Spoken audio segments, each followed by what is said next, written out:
Okay, we need to get to the bottom of who Elon Musk really is. Okay, so when did it all start?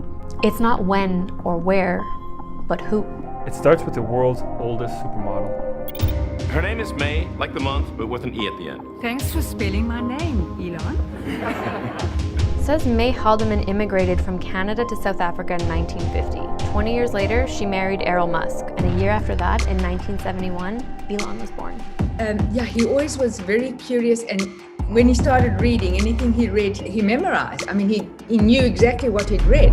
I thought I was insane Why'd you think you were insane? because it was clear that other people did not. Their mind wasn't exploding with ideas. They wouldn't understand you? I hope they wouldn't find out because they might put me away or something. You thought that? For a second, yes. He hated going to school because the other kids liked to follow him home and they would throw soda cans at his head. Wasn't his parents' marriage tumultuous? Yeah, Errol was allegedly abusive. Allegedly. Did you suffer that kind of abuse? Yes. You know, there was a saying in South Africa, when you get divorced, you stop falling in the shower. Because every time you have a scene with bruises, you said you fell in the shower. Elon never talks about his father. Why is that? Whenever the topic of Errol arrives, members of Elon's family clam up. They're in agreement that he is not a pleasant man to be around. It was not a happy childhood. My father has serious issues. So he sought refuge in computer games, which got him into coding. He made a space-themed video game called Blaster. What did video games do for you? And they made me want to learn how to program computers. Because then I thought, well, I could make my own games. You get to control something. Yeah, you can construct a little universe. When I was in high school, we called them geeks. And it was not a compliment. What is a geek? Somebody who is obsessed with learning something, mastering a skill set or a body of knowledge, and would rather do that than develop social skills. I think on Wikipedia it says that I was inspired by my father in terms of technology. This is actually not true. I think that needs to be corrected. He's somewhat of a Luddite, actually, in many respects, and particularly computers. He didn't want to buy a computer and refused to use computers and said they would never amount to anything. As far as role models, Neil Armstrong was one of his heroes. That's one small step for man, one giant leap for mankind. Do you think, from your knowledge of the moon, having been there, that it is going to be possible in the foreseeable future to set up scientific bases there on anything like a large scale? Oh, I'm quite certain that we'll have such bases in our lifetime. That, right there, that's what gave Elon his purpose. when I was growing up, I'd read lots of books, and they were very often set in the United States. It seemed like a lot of new technology was being developed in the United States, so I thought, okay, I really want to work on new technology, so I want to get to Silicon Valley. Back in '95, there weren't very many people on the internet, and certainly nobody was making any money at all. Most people thought the internet was going to be a fad. In the following years, he founded Zip2 and then PayPal. So this is an ATM. What we're going to do is transform the traditional banking industry. I met him when I was 18, he was 19. We were at college. Science fiction novelist Justine Wilson. My fear is that we become spoiled brats, that we lose a sense of appreciation and perspective. How many kids did they have? 6. I'm only counting 5. I had a son who died at 10 weeks. It was called a SIDS-related incident. And I went to Burning Man, I think 6 times after that happened. And I had a ritual I would do. And I would go to the Temple of Loss, but I always found a place on one of the walls, and I would write, Nevada Alexander Musk. He was a good baby. And then they would set the temple on fire. And that ritual was incredibly comforting to me. Did Elon ever talk about it? No. He just threw himself into his work. There need to be things that make you look forward to waking up in the morning. You wake up in the morning, you look forward to the day, forward to the future. In a future where we are a spacefaring civilization and out there among the stars, I think that's very exciting.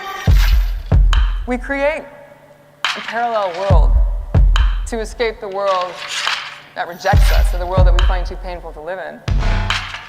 But some people are so good at doing this and master such an amazing skill set that they take their world and they infuse it into our world and they change the world. And these are the people we call visionaries. 2008, the rocket company is not going well. You've had 3 failures. Great.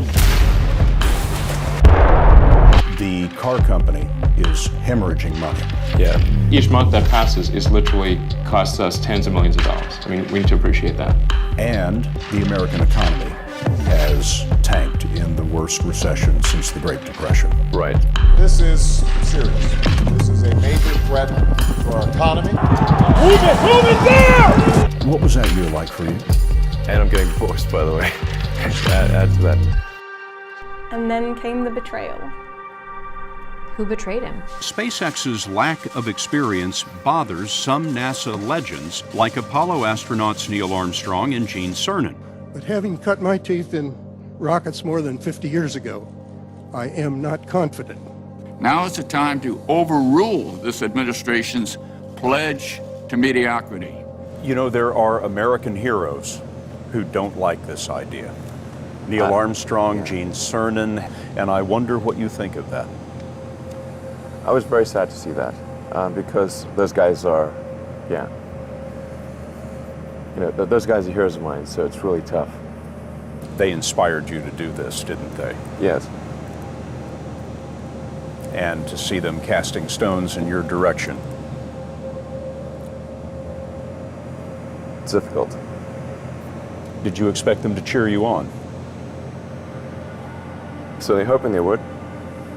What are you trying to prove to them? I think he understood at that moment that he would never fit in. But I think people can choose to be not ordinary. You know, they can choose to not necessarily conform to the conventions that were taught to them by their parents. So yes, I think it's possible for ordinary people to choose to be extraordinary. But the edge can be a very interesting place to be. I mean, it can be lonely and painful and sometimes dangerous, and I don't mean to underplay any of that. But it's also the place where something is in the process of turning into something else. Revolution enters at the edges. Well, we've spent part, if not most, if not all of our lives trying to amputate those parts of ourselves that did not fit. You know, we've tried to be pleasing and we've tried to do what's expected, and we suck at it.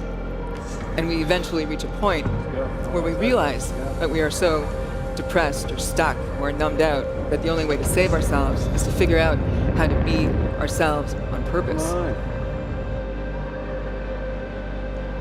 Before we call these people visionaries, this is bad. Before they have that kind of success, we have other words for them. We call them, you know, geek or outsider, socially awkward, weird, a little different, odd one out.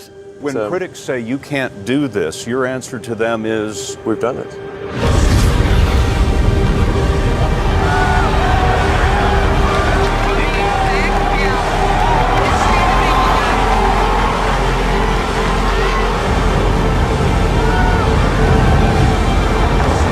That's what outsiders do.